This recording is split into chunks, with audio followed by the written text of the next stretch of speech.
Assalamu alaikum wa rahmatullahi wa barakatuh. Welcome to this 23rd session of this Ramadan Tafseer. Alhamdulillah Rabbil Alameen. Wa afdalu salati wa tamu taslim ala Sayyidina Muhammad wa ala alihi wa sahbihi ajma'in wa ba'd. In this session I'll be looking at the heart of the Quran, Surah Yasin, as well as Surah Safat, which is also in the 23rd juz. Those ranged in ranks. Surah Yasin, the heart of the Quran. It's amazing that when we speak about, if we were to look at our body and we start with Surah Baqarah, and we go on to Surah Kaf in the middle, Surah Yasin comes in the 23rd juz. It's right here around where our heart is. Just that coincidence as well, that subhanallah. This surah is one of those that we read onto our deceased. This is one that if we read in the night, that night is forgiven for us, and one that intercedes for us. In the Quran there's ayahs that intercede for us, and this is one of them, as the Prophet ﷺ has mentioned, as well as it is a surah that if you read it, it is like you've read the Quran 10 times. All comes in the hadith of the Prophet ﷺ. So Surah Yasin, it speaks about the oneness of Allah, giving evidence to that, and showing Allah's power, His qudra, in terms of the sun, the moon, the solar system, the stars, and how it is orbiting us, as well as it mentions the story of the Ahl al-Qaryah, the people of the town, this town that forged lies upon the prophets that came to them. And carrying on to Surah Safat, those ranged in ranks. Now those are only the angels, the ones who made of light, made of that nur, who worship Allah and are masoom, they do not sin, they only obey Allah subhanahu wa ta'ala. And it talks about the jinns who, like us, are mukallaf, who are on duty and obliged to perform duties that are ordered for us, commanded to us by Allah subhanahu wa ta'ala, and to refrain from things that we are supposed to be refraining from. So mentions them as well. It mentions stories of prophets. It mentions Musa alayhi salam and Harun alayhi salam, Ibrahim alayhi salam, Ilyas and Lut alayhi salam. And this, in these stories, it mentions about Iman on one side and tests on one side, how they go hand in hand. That Allah tests His prophets and tests Iman, and He will test us as well. Now, the first ayah I want to look at, Allah says, قِيلَ دُخُلِ الْجَنَّةِ. This is from Surah Yasin.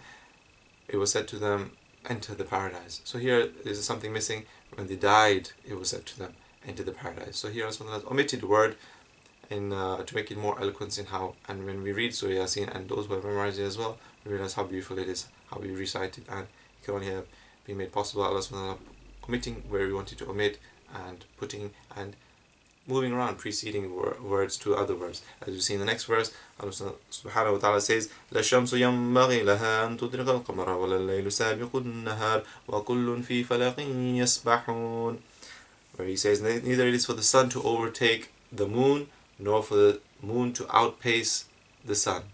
That if the sun was to overtake the moon, then suddenly it's all day. So you can't have an all day or all night, for example. In the Antarctica, for example, we see that where the sun daylight, even like Iceland, is 20 hours a day, possibly even, or is it 24 hours a day? So where is it that vegetation grows, the plant grows? There's nothing that grows there as such. So if that was to happen even for ourselves as humans, we need rest, we need the night for us, we need the night as a cover, as we said in the past, and we need the day for where we can work and do the daily chores of the day. So here Allah has made it not possible for the sun to overtake the moon, nor correct for it to do so. So here it is all about them being subservient to Him, as they only rise every day and every night by Allah's permission, and they wait for that order from Allah subhanahu wa ta'ala, who gives them the permission, and then they come.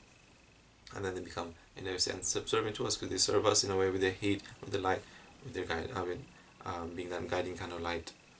So here Allah has said, لَا الشَّمْسُ يَنْبَغِي لَهَا, where that the way the wording is, instead of saying لَا يَنْبَغِي لِلشَّمْس, he has changed لَا الشَّمْسُ يَنْبَغِي لَهَا أَن تُدْرِكَ الْقَمَرَ. So the way it's just worded in the Arabic sense, Allah has preceded Allah Shams, it goes straight and focuses on the Shams, and then says about it that it's not correct for it to overtake the moon. So here Allah has preceded one word with another word. In the previous example has omitted a word, and this is from Balagha in Arabic eloquence.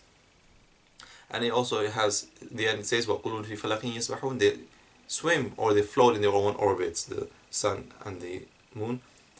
And this also from a point of scientific as well, it's quite, there's a book that came 1400 years ago speaking about such things that they didn't even know about that was floating, and subhanAllah, there's a lot of scientific things you can take from that as well. But I just want to show in the part that it also says وَقُلُونَ فِي فَلَقٍ يَسْبَحُونَ is using a sound masculine plural, that they are swimming, when the sun and the moon are not intellectual objects. So it's brought them from a non-intellectual objects to being intellectual by using a sound masculine plural, which is only used for humans and people who have intellect. In the next verse, in Surah As-Saffat, the Allah says, وَعِنْدَهُمْ قَاصِرَاتُ الطَّرْفِ عَيْنٍ. And this is talking about, saying literally, and عندهم, they have, this in Jannah, قَاصِرَاتُ الطَّرْفِ عَيْنٍ, glanced, restrained eyes. It's talking about that, and that's a kinaya, it's a metonymy. That glance, قَاصِرَاتُ الطَّرْفِ عَيْنٍ, is really speaking about the chaste wives, the chaste maidens of Jannah, who will be restraining their glances and not looking at anybody else except their husbands, with beautiful eyes, big eyes. And here Allah is describing the Hurun Ain, the rewards for believers, and here the way He has described them being so pure and there being that bashfulness, and their eyes don't look at anything else except for their husbands, is metonymy and eloquence in its highest form. Carrying on, it says كَأَنَّهُنَّ بِيضٌ مَقْنُونَ. They are like preserved eggs, such that like a chicken, it sits on the eggs, that nothing has touched them and nothing has polluted them. They are kept away from that, not being even seen. So here, that is how they are, the Jannah now. No one has seen them, and they're preserved for the rewards for the believers. Carrying on, in Surah As-Saffat, Allah subhanahu wa ta'ala says, أَلِرَبِّكَ بَنَاتُ وَلَهُمُ الْبَنُونَ, that does your Lord have daughters and you have sons? So here is going to be a set of questions. It all comes in the next, an ayah after an ayah after an ayah. It's all about reprimanding and rebuking. So it's using questions, but rhetorical questions, not to be answered, but that it's rebuking that, because it's all about the angels, that the people, Quraysh of Mecca, they said that Allah subhanahu wa ta'ala has daughters, the angels are the daughters of Allah subhanahu wa ta'ala. أَمْ خَلَقْنَا الْمَلَائِكَةَ إِنَاثًا, or have we created the angels as females? مَا لَكُمْ كَيْفَ تَحْكُمُونَ, how do they judge arbitrarily? How do they rule? أَفَلَا تَذَكَّرُونَ, do not think about it? أَمْ لَكُمْ سُلْطَانٌ مُبِينٌ, or do they have some kind of say in this power and this authority over it? So these are all set of questions in the rhetorical sense. In the next verse, Allah says, إِنَّهَا شَجَرَةٌ تَخْرُجُ فِي الْأَصْلِ الْجَحِيمِ طَلْعُهَا كَأَنَّهُ رُؤُوسُ الشَّيَاطِينِ. Allah says, it is a tree that comes forth in the bottom of Jahannam. It's talking about this tree of Zakum, the Zakum that grows in this, but its roots are from Jahannam, it grows there, and it's talking about that tree that has a bitter taste to it. And this tree, طَلْعُهَا كَأَنَّهُ رُؤُوسُ الشَّيَاطِينِ, its fruits are like the heads of the devils. رُؤُوسُ الشَّيَاطِينِ. Now the way Allah subhanahu wa ta'ala said this, we have to realize that at that time the poets of Arabia, they would include in their poems the words like ghoul and ghosts, and when they're not real, these things, but they would compare them like كَأَنْيَابِ الْغُول, that they have fangs of the ghouls. They were comparing something to this, possibly spears and the battle poems. So the way they kind of mention things that are not real and said about ghouls, Allah has done something similar, but because who has seen heads of shayateen? Who has seen the heads of the devils? Nobody. But that scariness, that sinister kind of thinking of how they are, these trees, the fruits of these trees will be. It's amazing that Allah has given matched what they used to use in their Arabian Jahiliyyah poetry in those times of Jahiliyyah. Again, when we say the days of Jahiliyyah, ignorant times, it's not like they were not gifted. They were gifted so much in poetry, in eloquence, in the Arabic tongue. So the Quran had to even be better than that.